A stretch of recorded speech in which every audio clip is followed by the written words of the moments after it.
राधे राधे भक्त जैनों, अब आप सुनेंगे बुधवार व्रत कथा। एक समय की बात है कि साहूकार अपनी पत्नी को लाने के लिए अपने ससुराल गया। कुछ दिन रहने के बाद उसने अपनी पत्नी के साथ अपने घर आने की सोची। दुर्भाग्य से उस दिन बुधवार का दिन था। लड़की के परिवार वाले ने कहा कि आज बुधवार का दिन है, जो कि किसी कार्य हेतु शुभ नहीं माना जाता है, इसलिए आज तुम मत जाओ। किंतु साहूकार ने किसी की एक ना मानी और पत्नी को लेकर अपने ससुराल से घर को चल दिया। रास्ते में साहूकार की पत्नी को प्यास लगी। उसने साहूकार से कहा। साहूकार ने कहा, तुम बैलगाड़ी में ही बैठो, मैं पानी लेकर आता हूँ। जब वो पानी लेकर आया तो उसने देखा कि उसकी शकल का एक आदमी उसकी पत्नी के साथ बैठा है। तब उसने जाकर उस पुरुष से पूछा, तुम कौन हो? तब उसने कहा, मैं साहूकार हूँ। और फिर दोनों के बीच में झगड़ा शुरू हो गया और वहाँ लोग और कुछ सिपाही आ गया, जिन्होंने उस स्त्री से पूछा, तुम्हारा पति कौन है?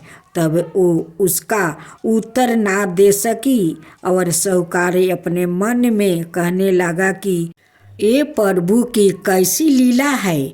तब आकाशवाणी हुई और बोली, मूर्ख, आज बुधवार का दिन था, तब भी तूने आज ही गावना किया। यह सब भगवान बुद्ध देव के प्रकोप से हो रहा है, वो तुझसे रूठे हुए है।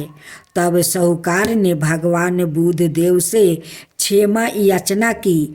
तब वो आकाशवाणी खत्म हो गई और इंसान के रूप में आए बुद्ध देव भी अदृश्य हो गया। और फिर साहूकार अपनी पत्नी संग घर गया और भगवान बुद्ध देव की पूजा की। जो भी इस व्रत कथा को सुनता है, उसको बुधवार की यात्रा करने का पाप नहीं लगता है। अब आप सुने दूसरा बुधवार व्रत कथा। समातापुर नगर में मधुसूदन नाम का एक व्याकित रहता था। वो बहुत धनवान था। मधुसूदन का विवाह बलरामपुर नगर की सुंदर और गुणवती लड़की संगीता से हुआ था।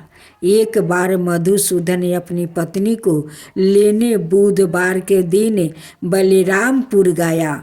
मधुसूदन ने पत्नी के माता पिता से संगीता को विदा करने के लिए कहा। माता पिता बोले, बेटा, आज बुधवार है, बुधवार को किसी भी शुभ कार्य के लिए यात्रा नहीं करते।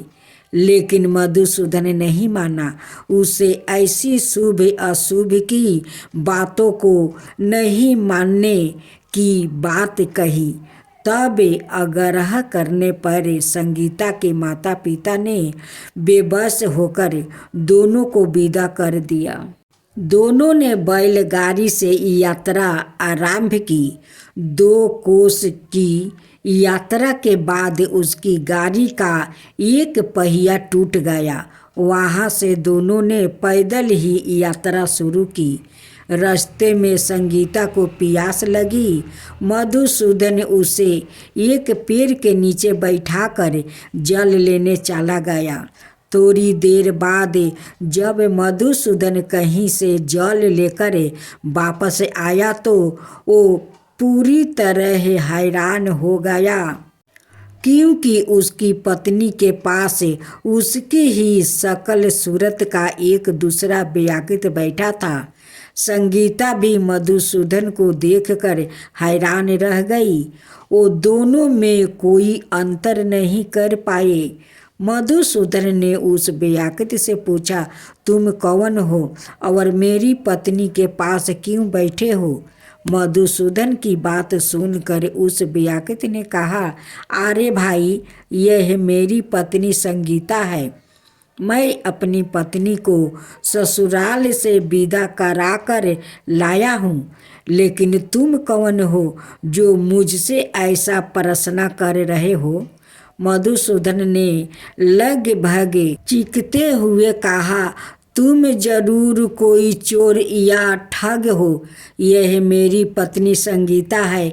मैं इसे पेड़ के नीचे बैठाकर जल लेने गया था। इस पर उस व्याकृत ने कहा, अरे भाई, झूठ तो तुम बोल रहे हो। संगीता को प्यास लगने पर जल लेने तो मैं गया था। मैंने तो जल लाकर अपनी पत्नी को पिला भी दिया। अब तुम चुपचाप यहाँ से चलते बनो, नहीं तो किसी सिपाही को बुलाकर तुम्हें पकड़वा दूंगा और जेल में जाकर आटे के चक्की पीसना। दोनों एक दूसरे से लड़ने लगे। उन्हें लड़ते देखे बहुत से लोग वहाँ एकत्र हो गया। नगर के कुछ सिपाही भी वहाँ आ गया। सिपाही उन दोनों को पकड़ कर राजा के पास ले गया। सारी कहानी सुनकर राजा भी कोई निर्णय नहीं कर पाया। संगीता भी उन दोनों में से अपने वास्तविक पति को नहीं पहचान पा रही थी। राजा ने दोनों को कारागार में डाल देने के लिए कहा। राजा के फैसले पर असली मधुसूदन भयभीत हो उठा। तभी आकाशवाणी हुई, मधुसूदन, तूने संगीता के माता पिता की बात नहीं मानी और बुधवार के दिन अपने ससुराल से प्रस्थान किया। यह सब भगवान बुद्धदेव के प्रकोप से हो रहा है। मधुसूदन ने भगवान बुद्धदेव से प्रार्थना की कि हे भगवान बुद्धदेव, मुझे क्षमा कर दीजिए। मुझसे बहुत बड़ी गलती हुई है। भविष्य में अब कभी बुधवार के दिन यात्रा नहीं करूँगा और सदाए बुधवार को आपका व्रत किया करूँगा। मधुसूदन के प्रार्थना करने से भगवान बुद्धदेव ने उसे क्षमा कर दिया। तभी दूसरा व्याकृत राजा के सामने से गायब हो गया। राजा और दूसरे लोग इस चमत्कार को देखकर हैरान हो गया। भगवान बुद्धदेव की इस अनुकंपा से राजा ने मधुसूदन और उसकी पत्नी को सम्मान पूर्वक विदा किया। कुछ दूर चलने पर रास्ते में उन्हें बैलगाड़ी मिल गई। बैलगाड़ी का टूटा हुआ पहिया भी जोड़ा हुआ था। दोनों उसमें बैठकर समतापुर की ओर चल दिया। मधुसूदन और उसकी पत्नी संगीता दोनों बुधवार को व्रत करते हुए आनंद पूर्वक जीवन यापन करने लगा। भगवान बुद्धदेव की अनुकंपा से उनके घर में धन संपत्ति की वर्षा होने लगी। जल्दी ही उनके जीवन में खुशियाँ ही खुशियाँ भर गई।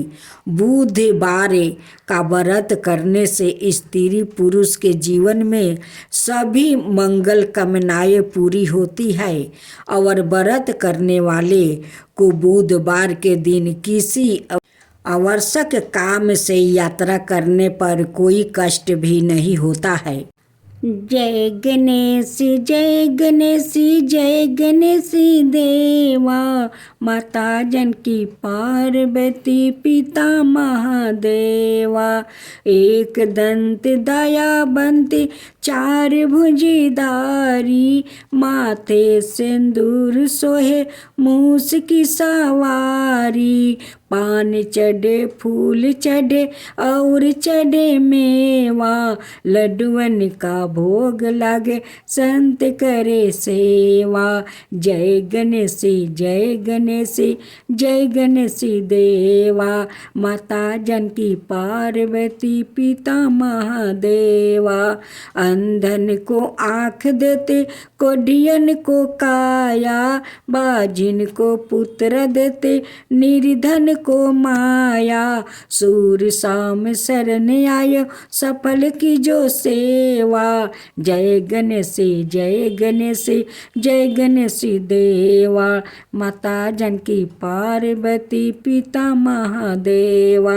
दीनन की लाज रखो शुभ सुतिकारी, कामना के पूरा करो जय बलिहारी। जय गणेश जय गणेश जय गणेश देवा, माता जानकी पार्वती पिता महादेवा। आरती योग किशोर की जो तन मन निछावर की जो टेके, गौर सामे मुख निरेखते लीजो हरि का सावा रूप नयन भारी पीजो। रवि शिशि कोटि बदन की शोभा, ताहि निरेखत मेरे मने लोभा। ओढ़े नील पीत पट सारी कुंज बिहारी, गिरिवर धारी फलन की तेज फूलन की माला। रतन सिंहासन बैठे नंदन लाला, मोर मटुक कर मुरली सोहे। नटवर काला देख मन मोहे, कंचन थार कपूर की बाती। हरि आए निर्मल भय छाती, श्री पुषतम गिरवर धारी। आरती करे सकल बरज नारी, नंदन ब्रिज भानु किशोरी। परमानंद स्वामी औचलन जोरी।